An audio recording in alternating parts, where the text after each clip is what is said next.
What's up, everybody? It's your boy Eric from Easy Computer Solutions, and this is Saturday Night Tech Talk. I got some heavy hitters in the building for y'all guys today. Listen, this is what I dream about doing, right? To have this YouTube channel go to the next level. And I think today, guys, I have two guests here that y'all gonna be proud of me for trying to get these folks on here. I got Jason from Painfully Honest Tech is in the building. What's up with you, Jason? Not too much. How you doing, Eric? Good to see you, man. Man, you know, for everybody that didn't know that you've been on my show once before, so welcome back, and you was great before, and I'm so glad I got you back again, you know, for this live stream. And we got Myriam in the building. Hello, everybody. Yes. How's it going? Yes. So not only do I know you, but a lot of people follow you here also. So welcome to the live stream. And thank you. Yes, yes. So I see everybody that's coming in the live stream. I want to say hello to everybody. Now, I want to kind of do a test here as I start this live stream. I was having some problems with my lower third. Y'all guys in the comments, let me know if my video is doing good. If not, then I'll turn off my lower third because y'all guys already know who I am. So let's go ahead and get into it. You know what? I don't like this lower third. I'm just gonna turn it off just because it just painfully killing me. All right, see, it's a lot better after I did that. All right, let's get into it. Mr. Jason, Painfully Honest Tech. Let me tell you, this is Galaxy S9 week, right? And we are these super awesome real YouTubers that tell it like it is. You made a video that I mean, it jumped out at you. Good job on your thumbnails, by the way. I mean, your thumbnails is A1, better than mine. I be trying to get these clickbait thumbnails, but I can't do them. So, so you have to go into the dark arts. Yeah, I know. Huh? So, what if anybody didn't watch your video, please go on and watch his video about the Galaxy S9. You brought up some great points about it. What are your thoughts about the Galaxy S9? Is it a huge upgrade? Like everybody said, you got to get it. If you got a Galaxy S8, you got to upgrade. And you kind of not feeling it, huh? No, I was actually just in an AT&T store today and looking at it, and I couldn't tell the two phones apart. Yeah, seriously. And I went to Best Buy, and they had them all around the table, and I couldn't tell the phones apart. I mean, the camera has dual aperture now. And that's going to be pretty cool. But I've seen like SuperSaf TV put up a picture on Twitter of the Pixel 2 XL versus the S9, and the Pixel 2 camera was wiping the floor with it. So I don't know. It's what they call an incremental upgrade. Sound like an iPhone going from an iPhone 7 to 7S, huh?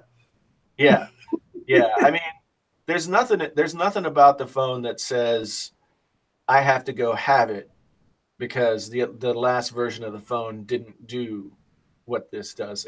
I mean, the camera thing is, I don't think for the average person, it's not going to make a huge deal.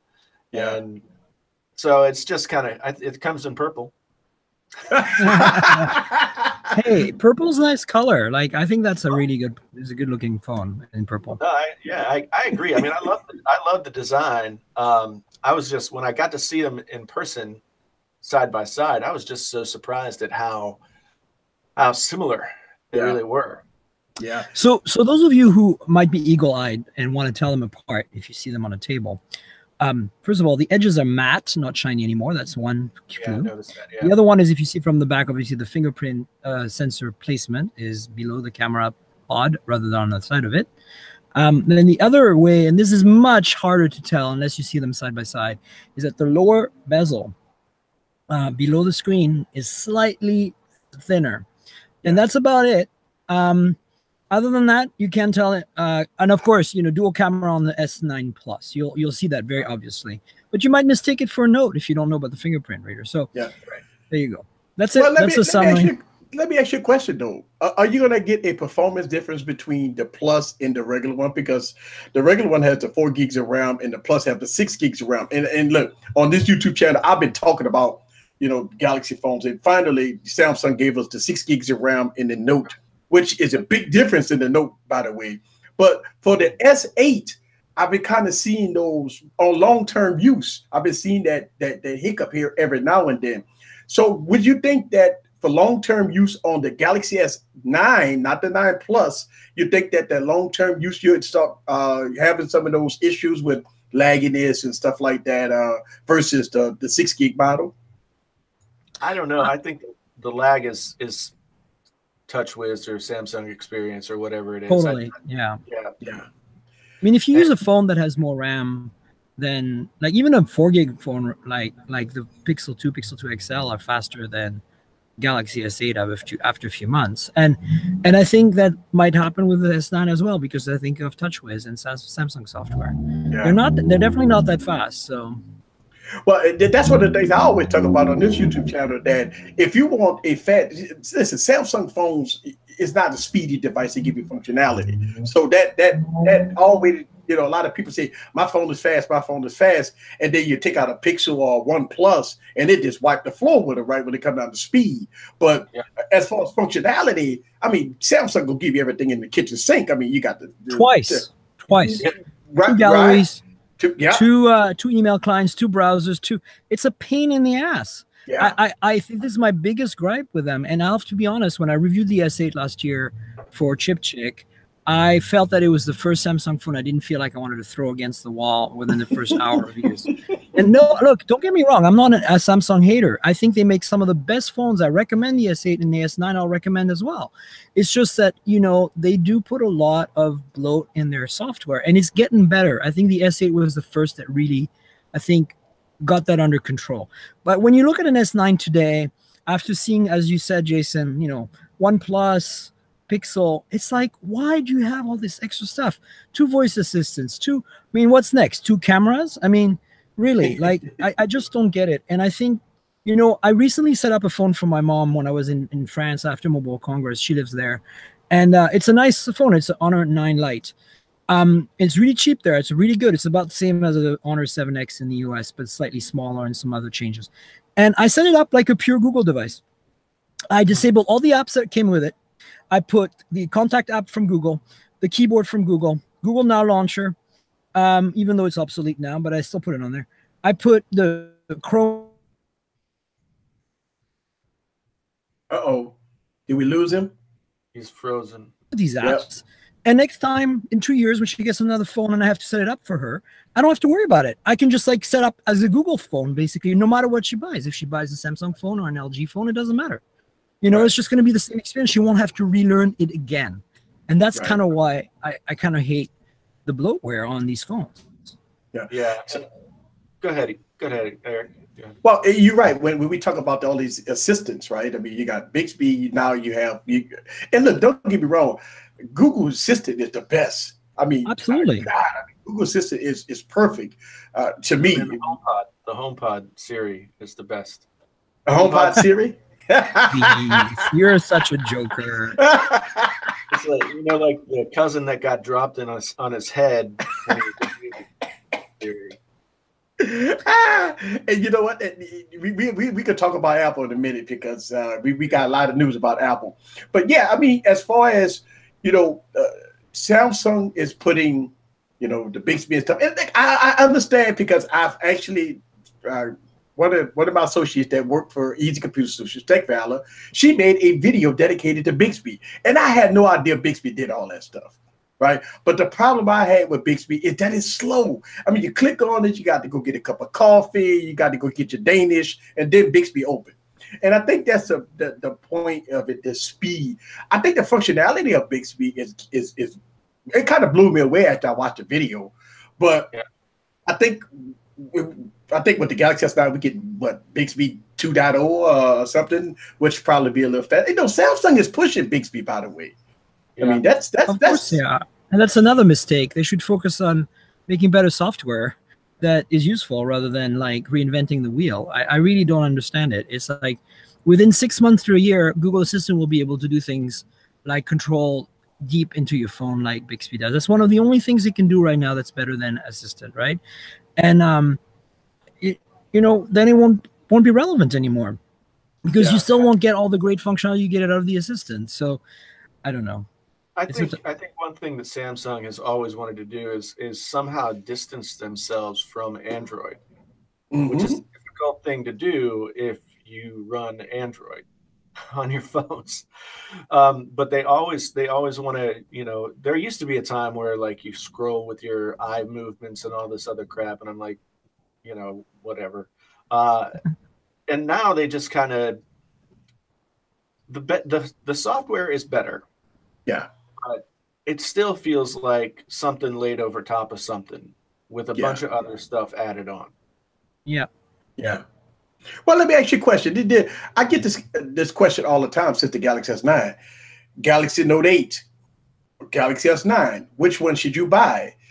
And I mean, wow, that's a hard one, right? So I want to chime in, and I want to touch on some things that Jason said at the beginning.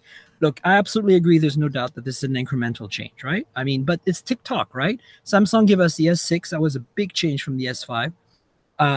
In a much needed change, aluminum and glass sandwich. We finally needed a beautiful phone from Samsung. S7 was an evolution on that. S8 was a really pretty big change with the infinity display. And the S9 is an incremental change on that. I don't think this is unexpected and weird. Should you go out and buy an S9 right now if you have an S8? Probably not. But it doesn't mean that if you have the money, why shouldn't you? I mean, the Snapdragon 845 is a huge improvement over the 835. You won't notice it in everyday things, but when you start doing some, you know, more serious stuff and gaming and stuff in 6 months, you'll notice. And that makes a difference. The other thing is, you know, as much as, you know, the comparisons of Pixel 2 and the new camera, you know, of course the Pixel 2 is going to win. Computational photography is always going to win in the end, especially as computational performance increases. But the reality is Samsung, like Apple, is a hardware company. They had to show their hardware chops, and we have to give them credit for making a dual aperture camera that's that thin. The last time we had a dual aperture camera, the only other time we've had dual aperture camera was Nokia with the N86 in 1989. I mean, 2009. And that was a big, thick monster. And, you know, it didn't even have the performance this has. So, you know, I still want to give them kudos for doing an aperture of f/1.5. It pays off. Some of the photos I've seen come out of the S9 without all the computational magic of Google are really impressive. And, you know, the f/2.4 for daytime, you know, a lot of people are talking about the improvement in low light. The double aperture doesn't really help with that. It's f/1.5 that does. The double aperture only gives you actually better performance in daylight because you don't have a lot of the artifacting that you get for having such a fast lens, especially such a fast lens that's so small. So I think the Galaxy S9, you can't, it's undeniable that the performance improvement of the Snapdragon 845 and the camera improvements exist. They're there. The question is, you know, how does that balance out versus the Note 8? And I'm on the camp of the S9 Plus because it's the newer phone. So I wouldn't, you know, unless you absolutely need the stylus, I would say forget the Note 8, just get the Galaxy S9 Plus. If you're buying a new phone today, you know, if you're upgrading, it's a whole different story. Right. Yeah. You know, the one thing, I think the thing that I react to the most, and this happens to me with Apple as well, is like, you know, the marketing copy from Samsung pisses me off so much. It's like the phone the camera reimagined. It's like not reimagined. I mean, it's impressive that you got an aperture in there, but you know, reimagined is not exactly what I would call it. And so I react to that stuff just because I guess maybe I used to work in marketing and I know how much Yes. you know, and so ultimately I just kind of want, I know the S9 with the dual cameras and the 845 and all that stuff is going to be a great phone. Like even in my video I said there's no doubt it's going to be a great phone, but if you just bought the S8 or the S8 Plus or even especially the Note 8, then you're throwing away money. Yeah, save your money. Don't upgrade for sure. Yeah, yeah. But I mean, if you're one of those people that's got to have the latest and greatest, you know, I got this year's phone, then you're going to get it anyway, and everything I say doesn't make any difference at all. Well, you know, one of the things that people always criticize me, and when I make my videos the way I do, is that when I kind of express my dislikes about certain things. People say, I got a lemon, I got a bad phone, my phone doesn't do that, and this, that, and other. And, you know, look, I said this on this YouTube channel. I am a Samsung fan. I got all the Samsung phones, right? And I look at Samsung and Apple as the Bentleys and the Rolls Royce of the tech world. I hold them two companies to the highest standard of them all. Anything that goes wrong with a Samsung or an Apple device, I call them out. Now, when you're paying $200 for a Moto X4, your expectations is not that high. But when it blows you away, it makes you feel that, okay, if this device can do all of this stuff for $250, wow, we paying it almost close to $1,000 for a phone. Why could we not get almost perfection? And I know no phone is not going to be perfect, by the way. I know this already. Yeah. But some of the things that I try to hold their feet to the fire, and I think that's normal. I really do think that the average consumer needs to know about some of the flaws on the phone. This is why we tech reviewers, right? This is what we do. If I say, okay, I got the BlackBerry Key 1, this is the perfect phone, nothing wrong with it, go out and buy it, then I'm wrong for that. Yeah, I agree. I mean, I kind of do the same thing where I hold Apple and Samsung to a higher degree, just because they are supposed to be the industry leaders. And Apple, I've been an Apple user for almost 30 years, I think. So I call out Apple probably more often than I do Samsung. The problems that I've had with Samsung phones have been the problems that Samsung phones have had for a long time. Right. You know, they slow down, all that kind of stuff. The overlay software is, sometimes a little, although I do like it now better than I did, but I don't like their apps. I don't like anything that they put in the phone app-wise. Yeah. So I think my biggest issue, I'm also a big Apple user, not iOS. I'm not a big fan of iOS, but I'm a huge fan of the Mac and a long time, like you, 30-year user of the Mac. And my biggest gripe with Samsung, and it's not just Samsung, I want to make sure that I'm calling out a lot of the Android phone manufacturers, especially the big names, is the software update issue. Oh. And I've decided that this year, 2018, my job as a podcaster and a tech journalist is going to be to call them out on the software update fiasco. I want to start seeing these phones get updates for major OS versions within 3 months and for monthly security updates within 1 month. And if they have to slap Verizon and AT&T in the face and say, you no longer update these phones, we do, then that's fine. They have to work it out somehow, because the carriers are also a huge part of this problem. But the biggest responsibility is on Samsung. They make the device, they sell it to you, and they are complicit with the carriers to not update these devices on time. Now, I get it. They're in the hardware business. They're making hardware, and it's okay. But you know what? I think people will be much more likely to hand them, a few Benjamins, because that's what we're talking about now. Quite a few Benjamins every 2 years, if they knew that their phones would get updated in a timely manner. And that is why, personally, as my daily driver, I've always used a Pixel or a Nexus, because I just can't bear the idea of some security flaw messing with my privacy because it didn't get updated in time. Number one. Number two, I want to have the latest OS when it comes out. I'm not one of those people who flashes new ROMs to my phone every day, and so I don't have the P preview installed. But at the same time, if I wanted to, I could. Now, I'm not expecting this from an S9.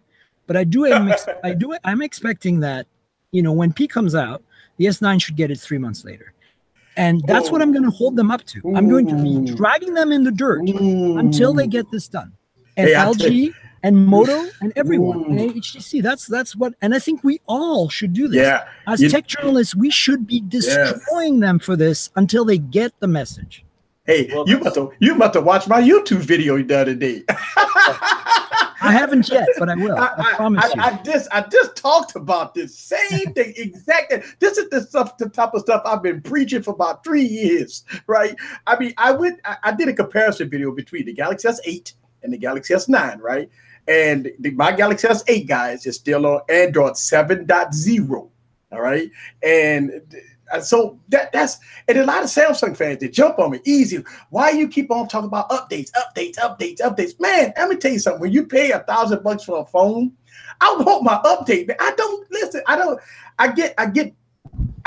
really do get it. It's a hard thing for me because I got so many phones that I buy, right? And I'm saying to myself, and I use this as an example, if OnePlus can do it, if Motorola X4 is running Android 8.0, why this phone can't be running 8.0, and why I don't have the Samsung experience, the update, right?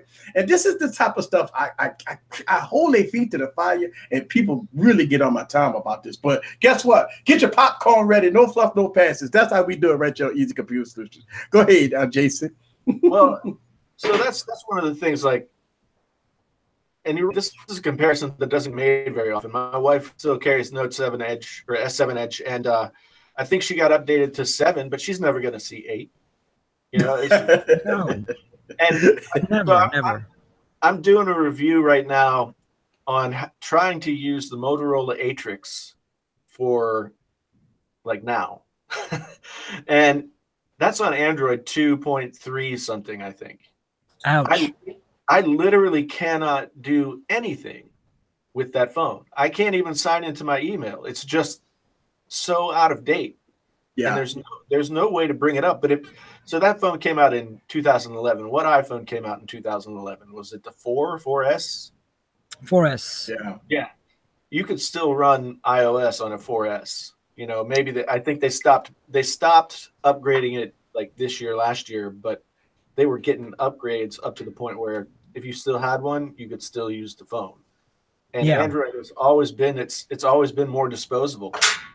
And you're right, Eric. I mean, we should do more.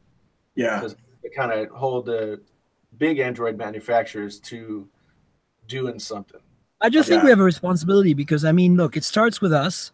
Then the early adopter and tech-savvy folks jump on the bandwagon. They tell their friends. They tell their families, their cousins, their sisters, their people who are mainstream. And they say, hey, listen, you know, this is an important thing you should consider when you buy your phone. And there's websites that rank this stuff, so you should go check it out. And I think, you know, if we do that, it's the same as, you know, yes, not everybody's, you know, very few people still buy unlocked phones in the great scheme of things. But I still think that us, you know, banging that nail with a hammer for a very long time has made a lot of people switch to buying unlocked phones that normally had no idea even was an option. So I think we've done a service to the readers, the listeners, the viewers, by pointing that out over the years. And I think it's our duty to do that because we are the influencers ultimately, right? Yes. Well, yeah. I have so let's go to and jump subjects here. Let's talk about the notch. What's going on here? I mean, Apple did it, and now Android want to do it, right? So we see all these phones now. What is they want the notch? So what about the notch that these guys want to copy, right? Why they want to be the iPhone? Why they copying the cameras, and why they doing the notch? What's up with that? I can't. I have no idea why they would do this. They don't have all the facial recognition stuff that Apple's got going on there. So, I mean, it's a status thing. So you have to understand Asian culture. I work with a lot of Asian startups for my consulting business. So it's a different mindset. People want the latest and greatest, but they can't always afford it, and that's fair. So the manufacturers come out with copycat products. And, you know, we've seen this Apple versus Samsung for many years, right? And they settled that eventually. And I think finally Samsung has come to its own design language, which is great. But the iPhone 10 comes out. It's kind of a breakthrough product. I mean, I bought one because I feel it's the most significant iPhone since the 5S. And so, you know, they need to copy that now because there's an entire market in Taiwan, in China, in Korea, in Japan, where people want something like an iPhone 10 but can't afford it. And so, you know, that's why. And of course, the display manufacturers are like, hey, notch, we can do that. So they made, if you look at it, like, look, the Zenfone 5 and 5Z have the same exact display as the Noah N10, which I wrote a story about on Pocket Now. That's a phone manufacturer from Croatia, which is basically manufactured in China, of course. And And it's the same exact display. It's a panel from one of the big panel makers. And I wouldn't be surprised if, we're going to see this display. It's 1080p panel. I believe it's IPS. We're going to see it everywhere. And the other one is the P20 when it comes out, right? From Huawei. Yeah. But that's going to have a custom display because Huawei has big pockets and big money. And they can probably get one of the big manufacturers to make a display for them. And I don't really count the essential in the notch because to me a notch is a trapezoidal shape, not a round. You're not a square with a round edge. So, but technically, they did it first, and at least they came out before the iPhone 10 even. So it's kind of interesting that Android is in a way returning to its roots. But I think what I want to get to is that I don't a lot of people are pro or con notch. I personally don't mind so much. The only thing I do mind, and this is from my experience with the iPhone, is that the iPhone is doing it wrong in landscape mode. I think the notch is fine in portrait mode. It's totally manageable, and Android P will do that very well. But I think that what I liked about the Zenfone 5 at Mobile Congress when I played with it is that when you put it in landscape orientation, it just cuts the notch out completely. So the software is smart. It turns it into, it removes it. And it looks so much better than watching anything landscape or running any app landscape on the iPhone. It's insane. And to me, Apple is the design leader, right? The fact that they couldn't get this right blows my mind. So look, the reality is whether you like the notch or not, it's here to stay. It's going to happen. It's going to happen because of this cultural copycat thing. And you just have to accept it. But at that point, I think managing it properly in software becomes really critical. So let's see what happens. I think it's with Apple, with iOS 11, they had to somehow make a phone or an operating system that worked on the old phones, as well as an operating system that worked on the new buttonless phone. And I don't think they did a really good job of updating iOS 11 to do that. There's I've got an iPhone 10 again, and I've been using it. And there's some things about, just having to reach up in that corner or anything else. They fixed some problems, but you're absolutely right. Landscape mode is completely fucked. Yeah. With the iOS devices right now, or the iPhone 10 at least. It's really bad. Yeah. So we hearing, isn't it rumored that Apple is going to do a reversal here and get rid of the notch on the next iteration of the iPhone? I mean, I've been hearing some reports out. I think Jaime Rivera Pacanal made it say that on his daily that it's a possibility. I think rumor has it that Apple is going to remove the notch. I doubt it. It's become look, I think it's become a signature feature right now. You know how the iPhone original with its big bezels top and bottom and the home button at the bottom was kind of like this shape that everybody used for marketing materials and illustration purposes. And I think the iPhone 10 with a notch is already become that in very many ways, as a symbol of what the future of the iPhone is. For better or for worse, I don't think they want to throw out that marketing effort altogether, and I don't think they will. I could be wrong because Apple sometimes does their own crazy thing, but I feel it's going to stay because also their notch is shaped in a very unique way. If you're like a crazy Apple fanboy or girl or person, and you go to Daring Fireball and read it regularly like I do, you'll see that there's entire essays written out there by Apple fan people about the notch's shape and the number of pixels and the curvature and I mean, mental masturbation. But hey, the reality is, as Apple does always, it's very thoughtful. It's just not very thoughtful that it doesn't cut the notch off in landscape mode. That's all, Yeah. I mean go ahead. The thing about the notch is it has become like the iconic thing that people recognize about the iPhone 10, which is weird because a lot of people think it's an industrial design mistake. But now it's iconic in terms of if you see the notch, you're looking at an iPhone. Right. And so I have a Huawei 7X, Honor 7X into review right now. And I had that sitting on the table beside my iPhone. And I tell you what, with both screens off, just looking at black, it was hard for me to tell the two apart. Yeah. So I really think that Apple has taken this and sort of made lemonade out of lemons, and I don't think they're going to move away from it. I don't think they're ever going to go back to Touch ID. Right. Oh no, definitely. And I think Face ID is going to appear on the Mac very soon, and I hope so anyway, because I think it's going to be really awesome. And in fact, let's talk about this, because look, except for maybe the P20 that's going to be launched in Paris on March 27th, no Android phone has yet to emulate or match Apple's Face ID by using proper depth sensing and have the secure enclave and all that good stuff that lets you do payment with Face ID. The fact that I can use my bank with Face ID on an iPhone is pretty impressive. So that hasn't happened yet. I thought that maybe Samsung would pull it off with the Galaxy S9, but they didn't. So I'm kind of hoping the only other company that can do it right now is Huawei.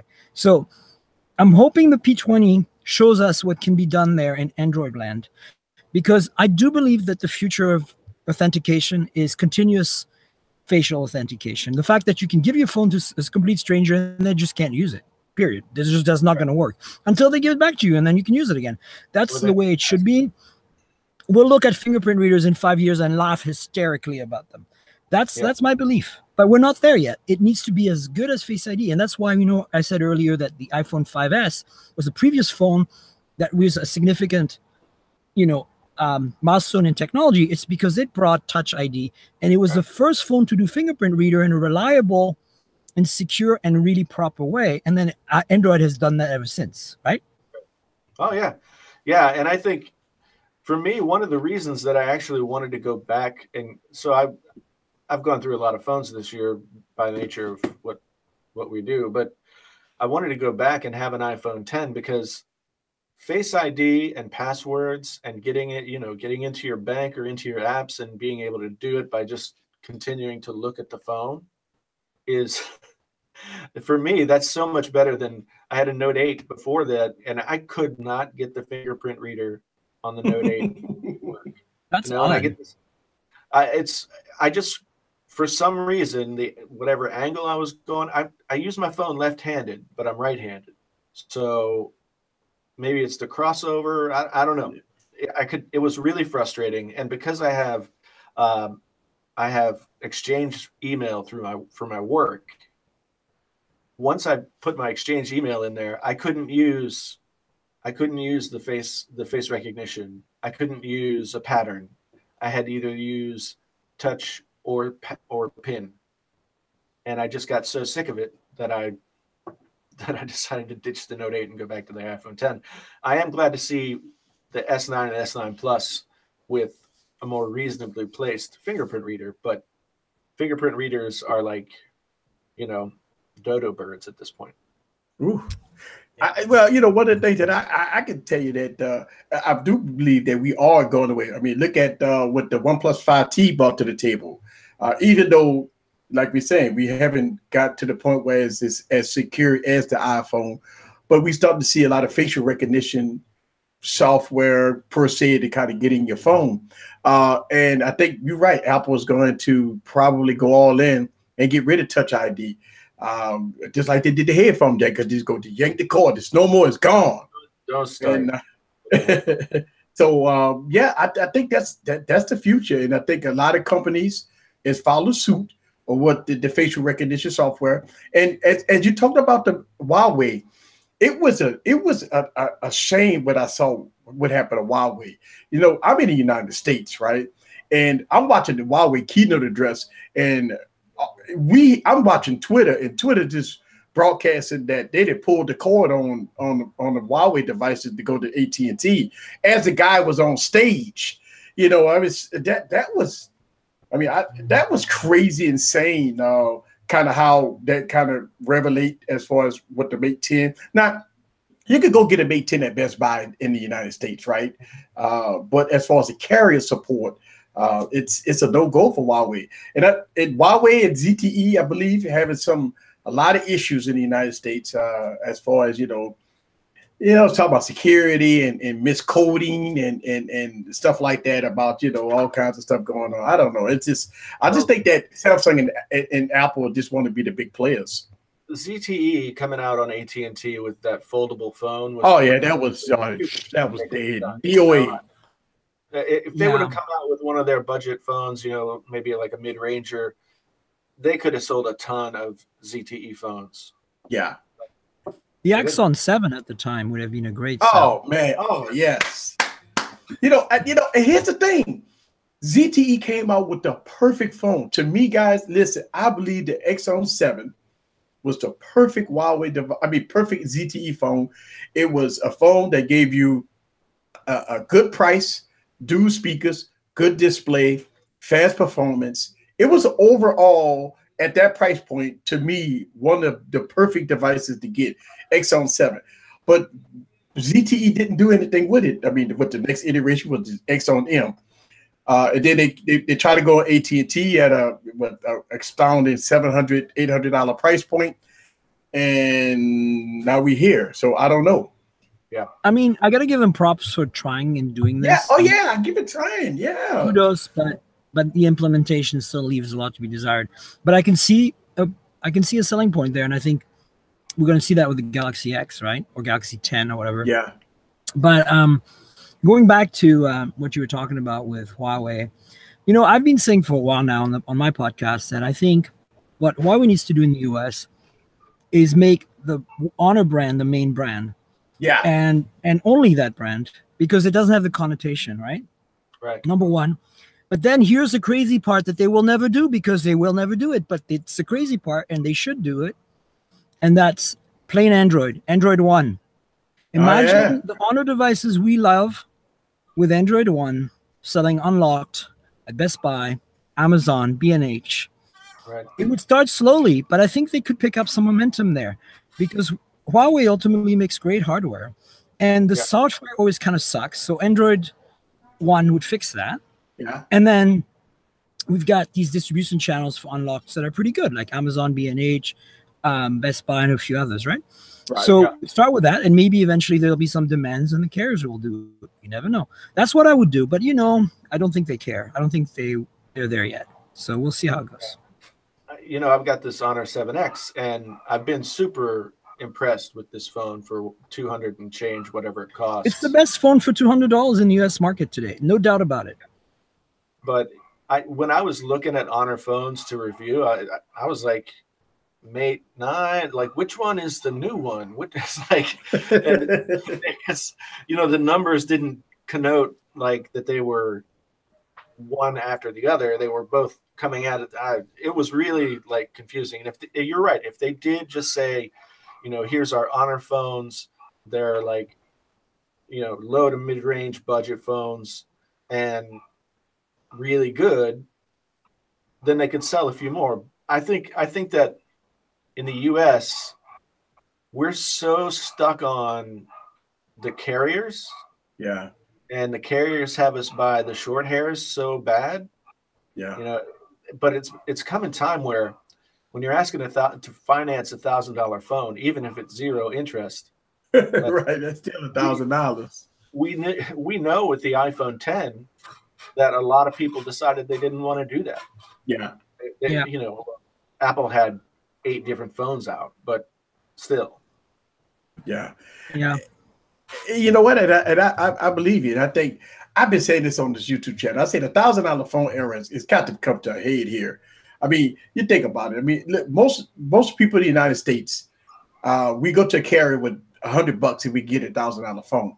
And I think what happens is, like us tech reviewers, we buy our phones straight up. And the price is important to us techies. To the average consumer, they're gonna walk into AT&T, T-Mobile, Verizon, Sprint, and they're gonna say, "Hey, look, we got to buy one get one free."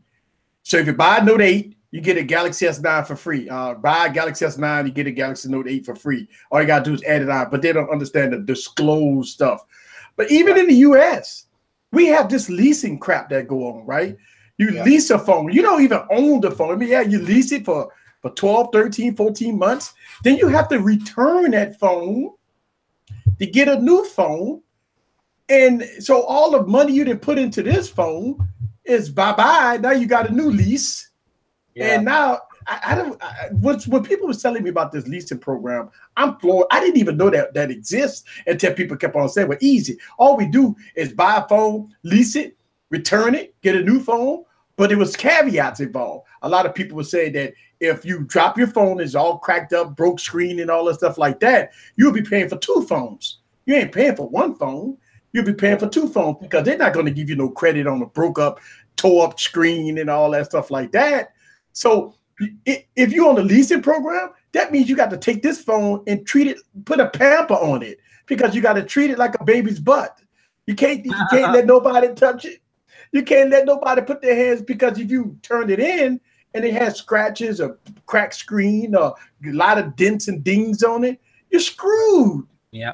Yeah. And well, the big thing about phones for me, and this is more, if you go through a lot of phones, this is important, but for me, the resale value of a phone is as important as anything else. I got to know that I can get, depending on what the phone is, $300, $500, $600, whatever, so that I could fold that into another purchase.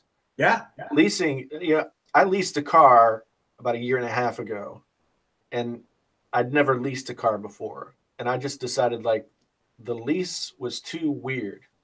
Yeah. I'm giving them money, and there are all these stipulations about how I can use the car. I went and traded that car in for something that I'm paying for, but it's mine. I think leases work. I think leases work, both phone and car leases work for businesses. Yeah. And that's a different story, right? But I think or for personal use as part of a business or whatever. My biggest gripe about carrier phones is not so much all the shenanigans around leasing and installments and rolling into a plan and all that BS.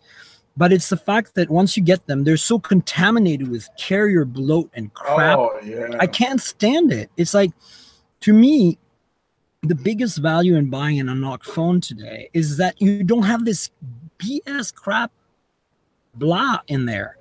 Yeah, you don't have to deal with it. It's so much nicer to at least get as close to the manufacturer's original vision as you can. Yeah. And that's why I recommend it to a lot of people, Yeah.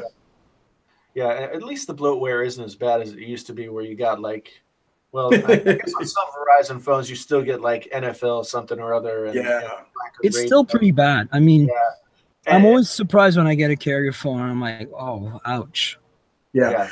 You know what? You make a good point, Jason, about the resale value of Android. It's terrible. The resale value of Android is terrible. Look, I got an LG G6. I bought it when it first came out.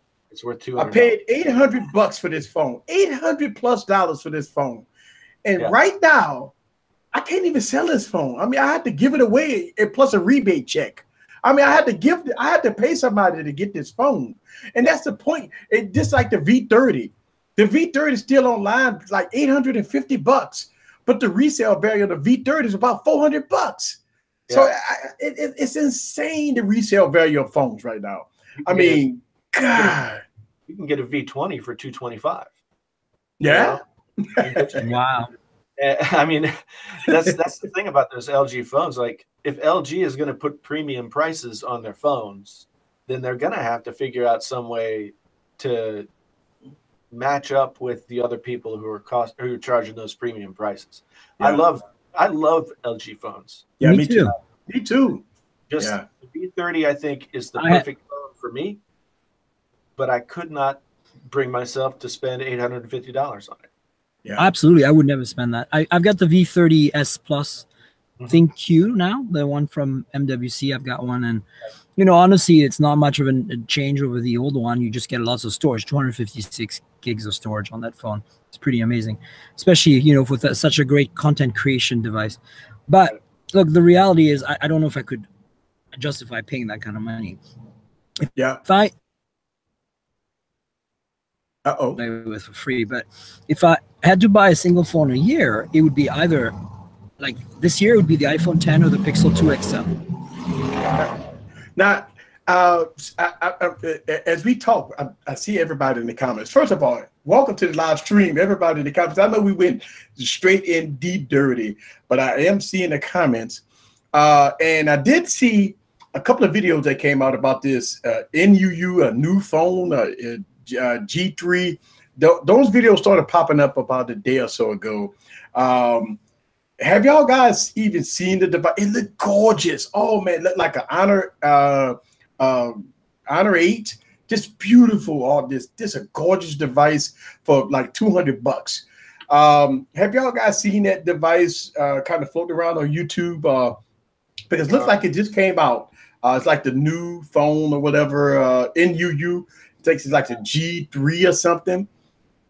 Y'all, any thoughts? You have not? Okay. Right here. It looks nice. It looks like a Samsung phone.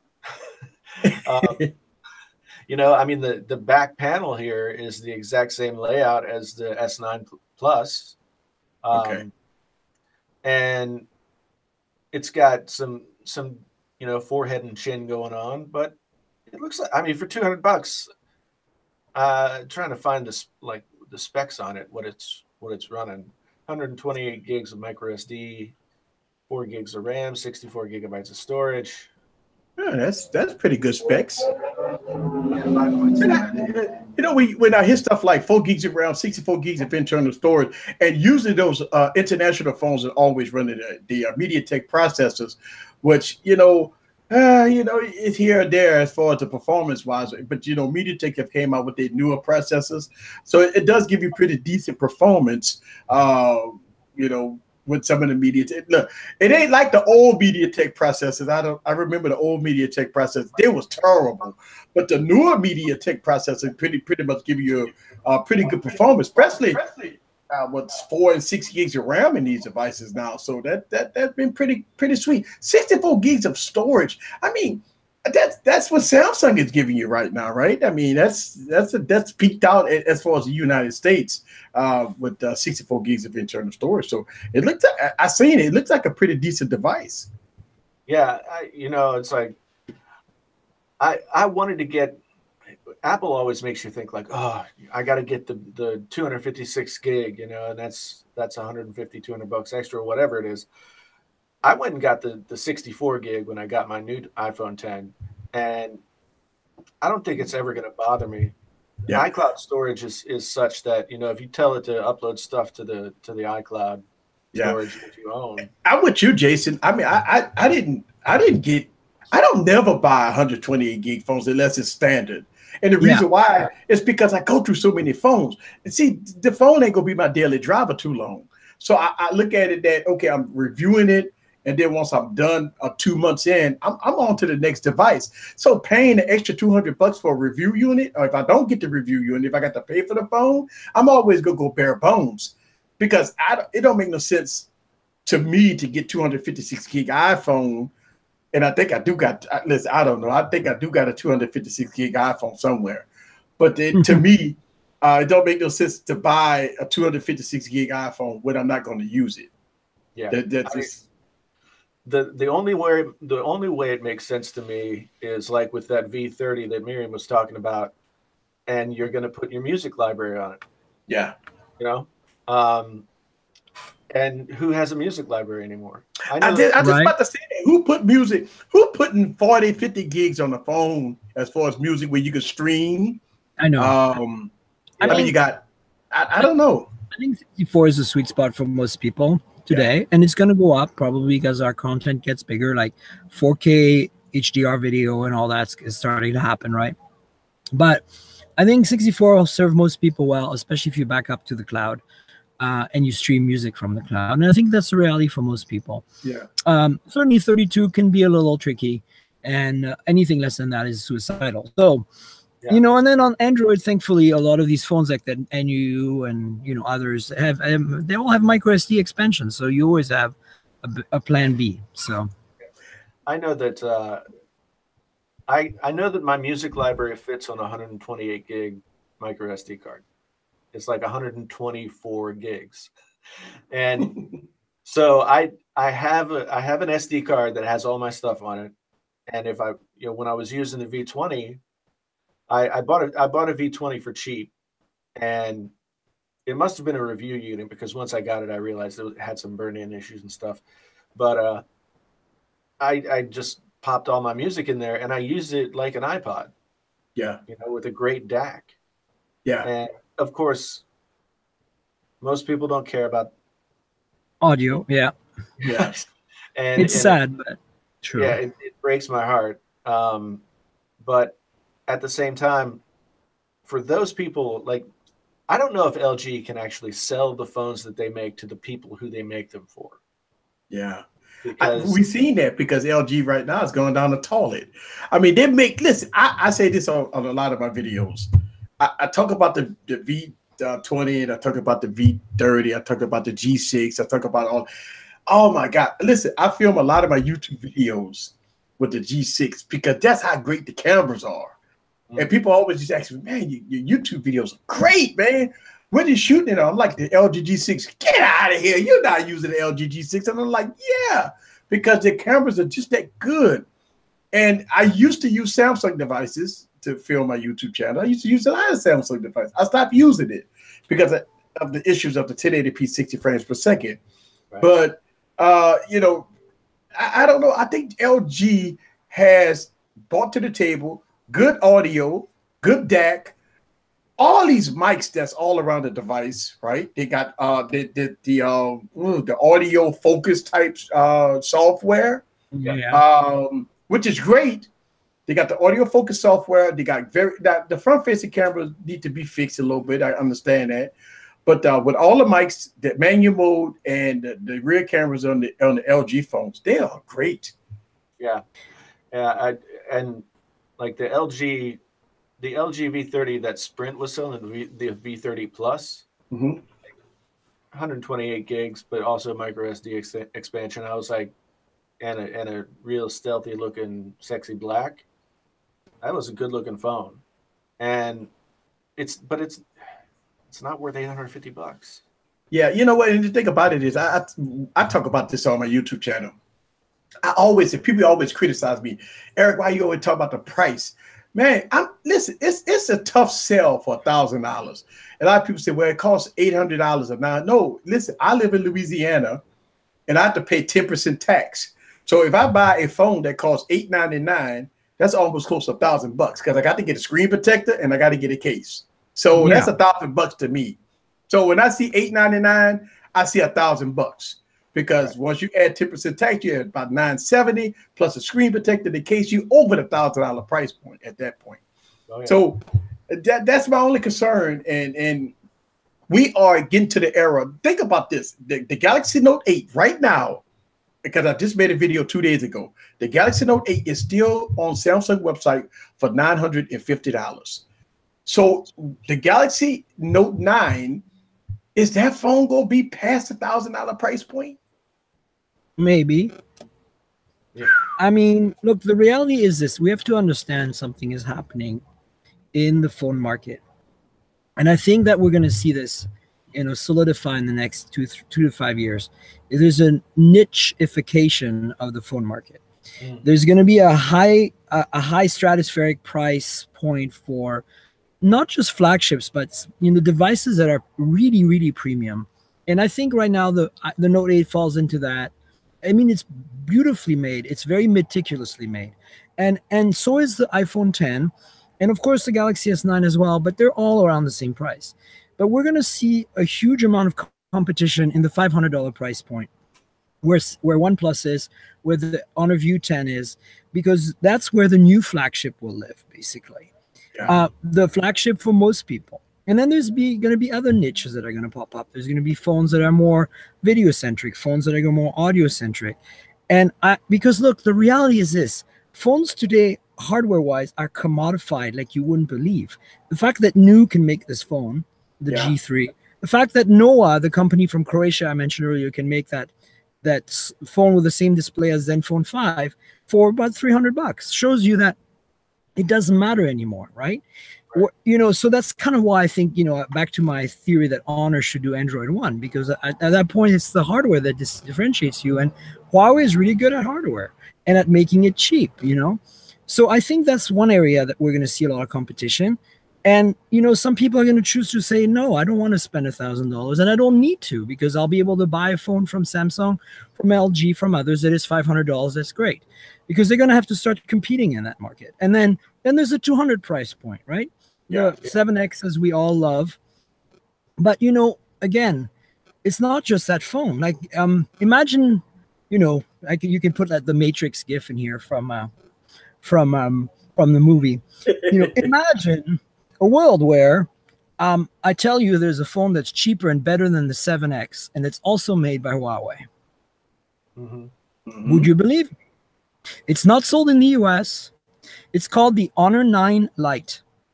It is an Honor 7X with NFC, which is missing on the Honor 7X, with a glass back, which is missing on the Honor 7X, with a dual camera system both in the rear and the front. And it's got a slightly smaller version of the 18.9 display on the Honor 7X. It's, I think, 5.7 instead of 5.9, or maybe 5.5 instead of 5.9, which makes it a more compact phone. That phone sells in the European Union for 179 euros. Wow. And it's, everything we love about 7X, but it fixes a number of problems of things we don't like with the 7X. Right. And it's made by the same company. And so my point is, even within the same company, Huawei competes with itself. Like the Mate, what is it, Lite or whatever? What's the one they just announced? It's basically the 7X for the rest of the world, but now available for the US. Right. Yeah. That's another example, right? Yeah. Mate SE, I think that's what it is. Mate SE, yes. SE. So the Mate SE, so here's the thing you don't know, a lot of people don't understand about the 7X. 7X in the US, we got the short end of the stick. We got the 3 gig, 32 gig version. In the rest of the world, it's a 4 gig, 64 gig version. And so guess what the Huawei Mate SE is? It's exactly that 7X for the rest of the world, sold in the US. So, I mean, it's kind of crazy, but the point is that $200 price point is going to become super critical. And we already saw that. It started with the G5 Moto series last year. Great phones for the money. And we're going to continue seeing this 200 price point be super critical. And I think we're going to see these niches, and it's going to be a little harder for people to wrap their heads around that, because the carriers are going to always push the flagships. But I think eventually people are going to say, you know what, this is stupid. I just want to buy a phone that is good. I don't need to have a phone that's super premium jewelry, Right. Yeah. So I got one question before I will let you talk, Jason. In the comments, this is a very good question. Let's see. Pablo said that, why is the government telling us phone companies to stay away from Huawei phones here in the US? So that I get that. People always been asking me that question about why the US government's interfering in Huawei's business. Why they show so heartily trying to block Huawei from coming into the United States. Now, they already sell the 7X. They already sell the Mate 10 in Best Buy. So it's already in the US. Why is it, if it's already being sold in the US, why is the government telling you not to buy it, but it's being sold in the US? Well, I think the reason that they give publicly is Huawei has too many close ties to the Chinese government, and that's just too close for comfort, and blah blah blah. But I tell you what, the carrier sales game is a total scam. Okay, what's going to happen if you start getting Honor X's in the Verizon store? And they're like, well, we've got the brand new iPhone. It's $999, or we have this, perfectly serviceable phone that, blah, blah, blah, looks just like another iPhone, and it's $225. The carriers need the money. If they don't have the big sales of the big flagship phones, then what's the point of them being there? And that's kind of the future that I think, Myriam, you were kind of talking about, that future of the $200 phone. I think people are going to wake up slowly to realizing, like, I could buy a phone for $200 and I could use it for a year. I don't have to worry about smashing it up. And I can just pay for my service. Yeah. And be perfectly happy with it. Yeah. You know, in our jobs as tech reviewers, right? Our jobs as tech reviewers is to give the information out. And this is so critical for us tech reviewers, small YouTube channels, medium YouTube channels, the high YouTube channels, you know. It's our responsibility is to give the correct information out to make sure that the customer that's willing to buy these product gets the information, what's good, what's bad about the product. Now, I think, you know, when we talk about why AT&T and why Verizon does do things the way they do, it's because, again, it's all about money, folks. Think about this. I've heard about this. AT&T have a 30-month program. 30 months. Who pays for a phone for 30 months, people? That's mind-boggling for me when I hear a 30-month plan. I could pay a house off in 30 months. I mean, you got to be kidding me at this point, right? For a $1,000 phone, they break it down into 30 months. Yeah, which is ridiculous because nobody's going to use a phone for 2.5 years. 2.5 years. At least we hope nobody does, because it's kind of a scary thought. Yeah, it's one of those things where I think the carriers were the only game in town when cell phones, you know, started to become really big commodities, when smartphones were a really big deal. Think about what the iPhone did for AT&T's business. Mm. And then also think about why AT&T exists, because the monopoly was broken up back in the 80s, right? Yeah. So I mean, they're always moving toward locking you in so that you don't have to think about it. But at the same time, I mean, if you're somebody who doesn't care a ton about, you know, great TV, you know, you just want a TV you can watch the game on, why would you buy a $2,000 TV? Yeah. You're going to go get one for, you know, $700, $800, $900, whatever.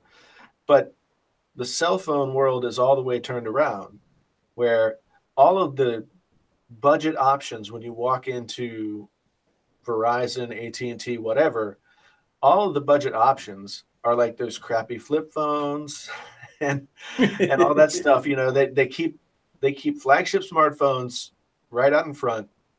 Nothing's below $700, $600, maybe not even $600. And then they've got the other phones that look like they just walked out of 2003.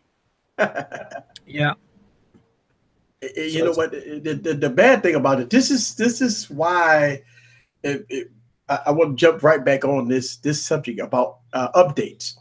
A lot of people get on my butt big time about updates. Every time I preach about updates, it's easy. I don't want to update. And I always I say one thing. I say Windows XP, Windows Vista. I mean, why? Because I repair computers too. And people bring me their Windows XP machines and they say, why my printer don't work? It's because you run in Windows XP. Well, why my monitor don't work and why this software don't work? It's because you're running Windows XP. It's the same thing in the cell phone market. If you're running Jelly Bean, 9 times out of 10, no apps is working. Right.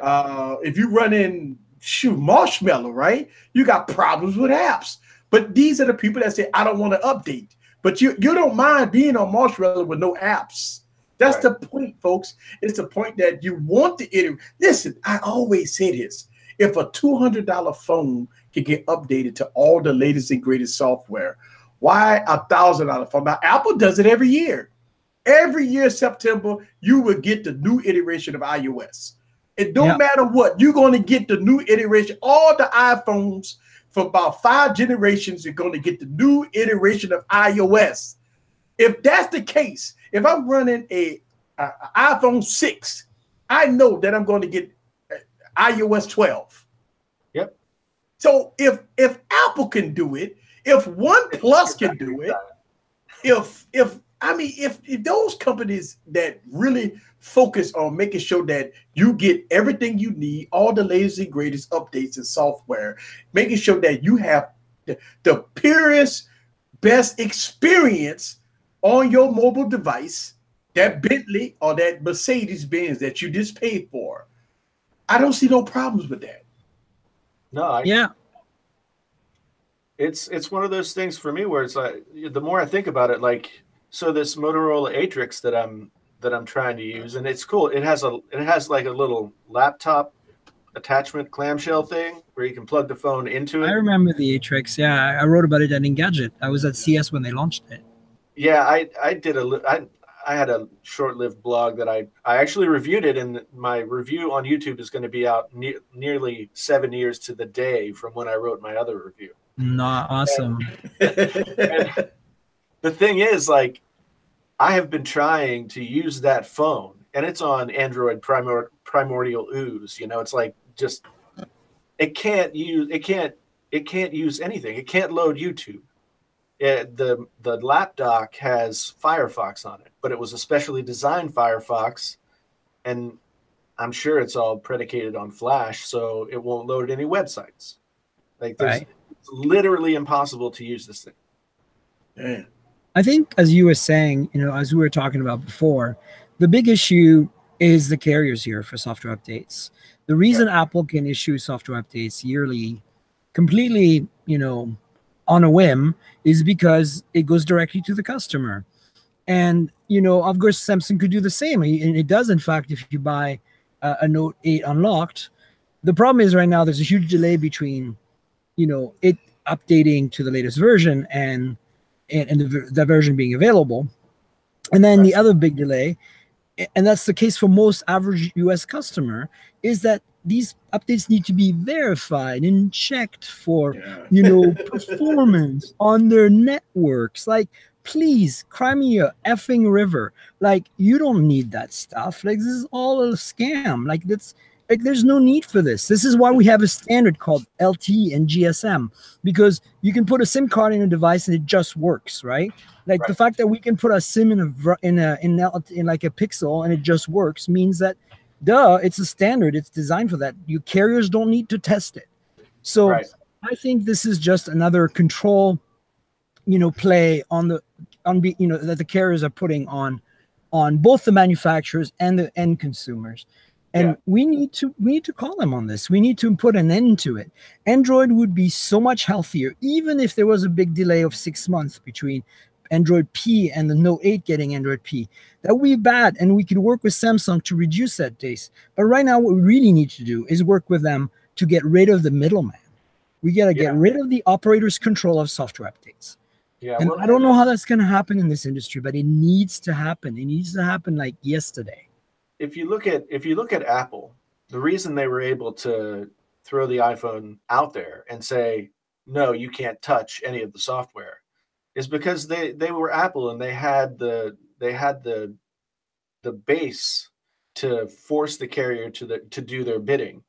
And I think you can say now that, like, Samsung at least has as much power as Apple would have to force the carrier to do their thing.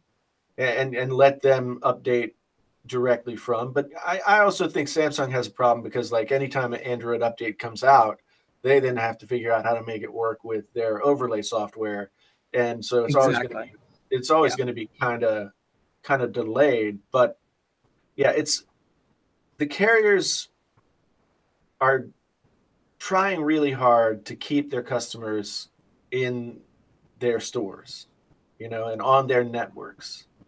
And most customers are not smart enough, because it doesn't matter to them to be like, oh, I could do this differently. I could buy a phone for $200, pop a SIM card in it, and just go, right? Yes. So I can guarantee you that there's a ton of these, as you call them, Eric, Bentleys and Rolls-Royce phones out there, super high-end premium flagships. Carriers sold by carriers, bought by the average Joe American customer, that probably never see more than 5 apps installed on them. Yeah. Facebook, Instagram, Twitter, maybe a few games. It's kind of insane. And so, of course, to them, it doesn't matter that they want to get updates, because those apps are always going to run. They're going to run on old phones because they're, very popular apps. They're going to run on the latest phones immediately, taking advantage of the notch and whatever else. So it's kind of hard to convince the customers to go, hey, this is a problem, right? Because they don't. I mean, I swear to you, there are people out there using $1,000 phones just for SMS. I swear to you, that's happening. Yeah, yeah, and I mean, do you remember? It wasn't really that long ago, like 3-4 years ago, how hard it was to go into a mobile carrier store and go from one phone to the next. You'd be there for an It was a hour. nightmare. Yeah. You know, at least It was like buying a new car. You know, Yeah, it's the same exactly. nightmare. And Yeah. it's much easier now. You know, I do want to shout out Catwoman for the $5 super chat. Oh yeah. You know, she was on her way to the club. Sounds like she's going to have more fun with the rest of the than I am. Yes. But, And by the way, Catwoman is now a member of Easy Computer Solutions. By the way, she's been inducted into the membership of the fan club and Easy Computer Solutions. So shout out to her. She's done remarkable work for this YouTube channel, and she has a video. Actually, she has videos on my YouTube channel. She has another video that's launching on my YouTube channel tomorrow, actually. So shout out to her. And yeah, going from there. But we got to wrap this up a little bit. But man, I tell you what, I was saying that like time go by so fast when you're having fun. Yeah. And oh my goodness, this is one of the things that we have so much to talk about in the mobile industry. This is scratching the surface. Think about this. For an hour and 20 minutes, we just been really hounding about what's the problem with the mobile industry, right? And I think at the end of the day, we need to put this out there. We need to talk about this. It's because when people come there and watch our YouTube channels, we are the honest tech reviewers. We're the ones that put it out there. A lot of people don't like us to talk about honesty, right? Honesty, they hate us for honesty. You get thumbs down for honesty because they say, you're lying. You're lying. I love my Bentley. I don't worry about this. I don't worry about that. I'm going to keep buying my $1,000 phone. But they do have some people that say, you know what? I'm tired of spending $1,000 on a phone. Yeah. Well, I mean, if you want to extend that car metaphor, I mean, if you bought a Bentley, would you be satisfied with that car if it didn't work 7 years later? Well, okay. Actually, as a car person, first of all, you probably wouldn't keep it that long if you could afford to buy it new. Number one. Number two, this is actually a real big issue, especially with high-end luxury cars. They have so many high-end electronics, not just for controlling the vehicle. Those generally last a really long time. And they're much more reliable than people think. The problem is the entertainment and navigation electronics. Oh, yeah. They're baked into the cars. These things look like, you think that Android phone that Atrix you're using looks old? Try using the nav in even a Porsche that's 5 years old. It is like, you're like, I cannot believe this was on a car that's cost $120,000 5 years ago. Yeah. But that's the biggest problem that the car industry has in general, not just the luxury makers, but it's really obvious with luxury cars. So I want to say that the Bentley thing, the analogy breaks down a little bit here, because people who can afford a Bentley, they'll lease it for 2 years, send it back. It's the people who buy it when it's devaluated by half after 2 years that are going to start having some problems once the warranty expires, because obviously, you know, the parts are going to be really expensive, and the experience and of the mechanics that you need to fix these cars is expensive. So you need to pay for expensive labor, et cetera, et cetera. So, but anyway, as an aside, I just want to bring that up. But, you know, this is the biggest problem with the car industry right now, I think, is how do they evolve the onboard electronics? Think about this. The Tesla Model S today, if you bought one that launched in 2013, has an NVIDIA, I can't remember the chip, but it's insanely slow compared to what we even have on the cheapest smartphone today. Right. And, you know, that hardware is not going to get update. Maybe Elon in his generosity is going to give every car an upgrade at some point, and they can get a free new board that they put in the car with a faster. So it's like a Tegra 4. That's what it was. It was an NVIDIA Tegra 4 in 2013. Think about that in terms of a computer, like in compute power today, right? Oh, yeah. It's insane. Yeah, and what I get pissed off about with cars, and this will be maybe the end of the car aside, is I used to love buying older cars and putting great stereos in them. Yeah. And that's over. Yeah. You know, unless you know a hell of a lot about how to splice a lot of stuff off of the climate control system and everything else, that's all done with. Like, I want to go buy something that runs Apple, Apple CarPlay, Yeah. you know, and I've got a 2018 Jeep Cherokee that I can't do anything with it because everything runs through it. Yeah. Yeah. So, Well, you know what? At the end of the day, I think technology has evolved, and look, us as tech reviewers, we are going to hold their feet to the fire, even if people don't like us or not. You know, we go keep on doing it. All right, guys. So we're gonna end this podcast. I want to let y'all say y'all last ending remarks and spam y'all channel about what you guys do, and we go get on out of here. All right, Jason. Oh, it's always a pleasure to have you back on the show. I really appreciate it, man. It's a lot of fun to come on. Yes.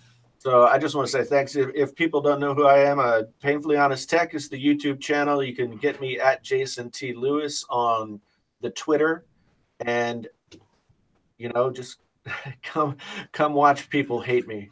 Oh yeah. And you know what? That's a good thing because I get the same hate. Don't worry about it. You're not the only one. I get it. Yeah. Yeah. Well, at this point, I'm like, at least half of my videos are trying to tweak people, and just to twist their nose a little bit and get them uncomfortable.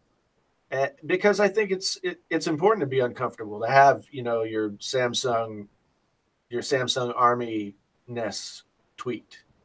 So, if I see like 60-40 like to dislike ratio, I know I'm doing something right. Yes, sir. All right, Mr. Myriam. Oh, it was a pleasure to have you on. Let everybody know how to find you. It's Miz, actually. But yeah, people can find me on Twitter at Tankgirl, TNKGRL, and on Instagram at TNKGRL. Think of the comic book character Tankgirl, remove the vowels, and this is who I am on mine. My YouTube channel is Myriam Joire on YouTube, so just type my full name, youtube.com/Myriam Joire. But that's not my main gig. My main gig is the podcast, Mobile Tech Podcast. Just visit mobiletechpodcast.com, and then you can find me on iTunes. You can find me on Pocket Casts, since a lot of you are Android users, I'm sure. And the YouTube channel is kind of a complement to the podcast. I talk to you about a lot of devices, and I get them to a review. So I show you on video what they look like, how they work. And that way you have an idea what's going on when I talk about them in the podcast. So that's how you can find me. Eric, Jason, it's been an absolute pleasure. Thank you for having me. Yeah, you too, man. It's been great to meet you. Thanks, everybody. Right. I really want to appreciate everybody that come here, all the people that come here, and I've been doing this YouTube thing for a long time. That's what I'm talking about. Another Saturday in the books. This is Eric from Media Computer Solutions. Don't forget about every Wednesday night. We got the lovely ladies here is for Wine Wednesday. Y'all know Wine Wednesday. I got the ladies takeover. We got the bloggers and the YouTubers that come on the YouTube channel that take over this YouTube channel. And we talk about all kinds of things, including tech. So stay tuned. If you are new to the YouTube channel, go ahead and hit that subscribe button and go ahead and follow all the nice and controversial videos that I make on this YouTube channel. All right. Thank y'all guys very much for coming to this channel. Thank you. And we will see you next Saturday. Peace.